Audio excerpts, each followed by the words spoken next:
Are you looking for a brand new Roblox game that's not... Well, you've found it. Mining Tech is a great, addictive, fun game that I've gotten into recently. In this video, I'll be giving a full in-depth analysis of the game, some tips and tricks, and some fun facts. Mining Tech is a mixture between an exploration, simulator, and RNG game.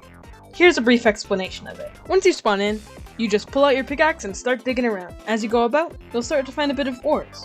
Mining them gives you money, which then you can use to upgrade your pickaxe to mine stuff quicker. This process practically continues infinitely. You can click E to fly using your jetpack, control to place a platform below you, and shift to sprint. As you upgrade your pickaxe more and dig down deeper, you find stronger and more dense layers of dirt, which assumingly takes more hits to break, forcing you to upgrade your pickaxe even more, with a reward of giving more valuable ores. Along the way, you can also find chests and server chests that will give tech points to you and the server respectively, which we'll dive into tech points later. Caves also appear here and there, which are pretty good for finding stuff. For now, that's basically the game. You go down deeper, upgrade your pickaxe more, get more valuable ores, repeat. Fun fact, there's a layer at the top of the world called Nope. It has 251 octodecillion health. Now, mining tech on the surface seems very repetitive and boring, but the repetitiveness is what makes it fun. It's just a chill game to pass the time. Not fast-paced, it doesn't need a lot of focus, just a game to join and chill. No matter how you like to play it. Just dig a straight tunnel? Go for it. Dig a giant pit from the top of the world to the bottom? It might take a bit of time, but you can do it. There are so many different playstyles in this game and different ways to enjoy it. It's also great with friends. You can compete with your friends on who can find the best ore, make the most money, or just who can dig the deepest pit.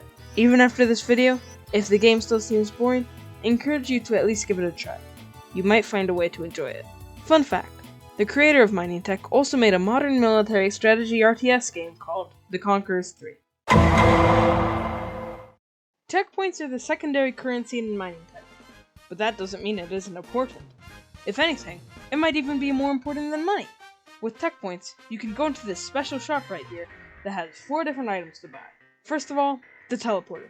This item is very useful. Here's how it works. You can place a teleporter, and anyone can use it, depending on the settings you apply for it. This is good for returning to your old location after going somewhere else, or meeting up with friends. Second, the drill. This is very useful for digging tunnels. Here's how it's used. You can change these 2 settings here, to change the depth and radius of the drill's tunnel. You then click in any direction, and it'll dig a tunnel of those settings. Great for finding caves or ores. Third, the turret. This is practically the drill, but way more tech point efficient. When you place it down, you can shoot explosive bullets to create a crater. Do this repeatedly to make a tunnel. Each shot requires 25 tech points, which is extremely cheap for what it does. Finally, the radar. I personally don't have it, but from what I've heard, here's what it does.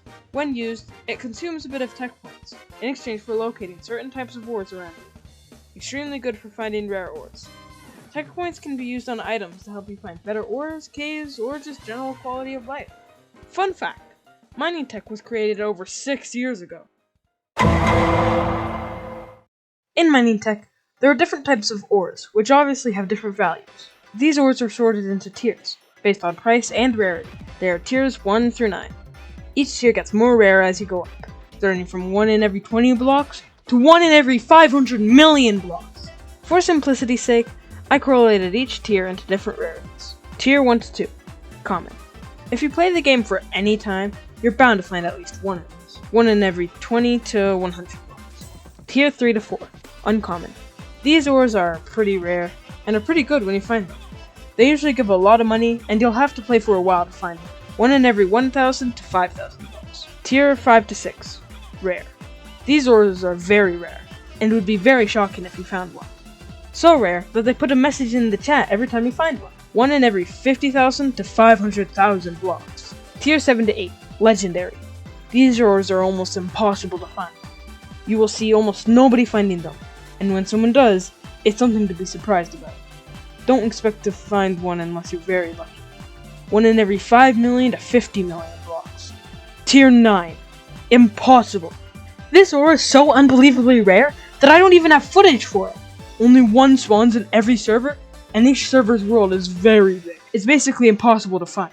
It's so rare that only these 4 people have ever found it. 1 in every 500 million blocks. The thing about all these ores is that there's no way to boost your luck in any sort of way, making each time you find these types of ores more rewarding.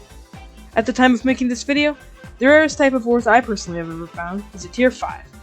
Along with having different tiers, each tier has so many different types of ores, all with different names. Like 100 different names. Like seriously, how do they even come up with these names? Galkite? Orihydrogurumite? Oppenheimerite? Fun fact, ores tier 3 and above glow, making them easier to spot.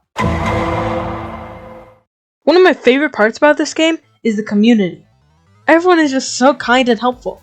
Here's some examples. In my time of playing this game, every single time someone finds a server chest, remember, it gives tech points to the whole server, everyone in the chat starts celebrating it. They're also pretty helpful, especially to newcomers. Sometimes, if they find a rare ore, they might give it to a starter, or just give helpful advice. Here's another example. I found a dupe cave, and I could get a lot of money from it.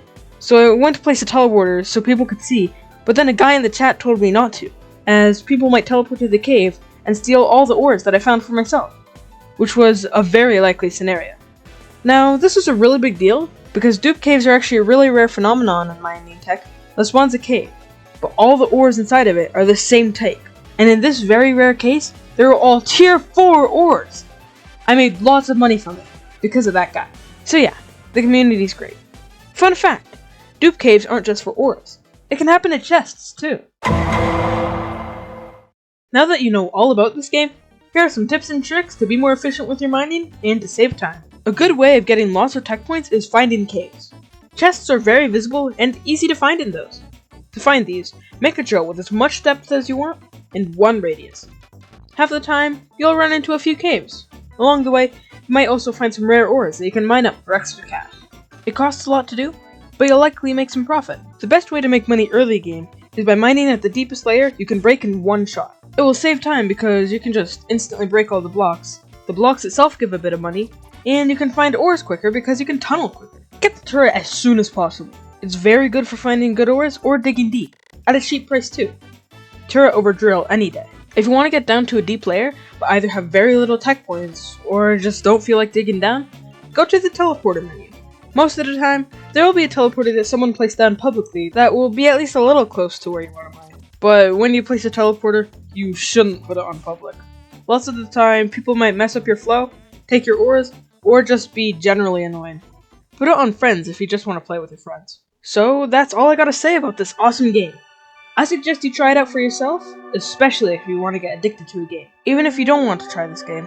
Thanks for watching through to the end anyways. I hope you enjoyed the video. If you did, consider leaving a like. Maybe even a comment if you're feeling generous. I'm hoping to post some high quality videos like this, so if you want to see that, maybe even subscribe to my channel to get notifications whenever I upload. Thanks for watching. Bye! It costs a lot to do, but... Are you kidding me right now, my brother? Ari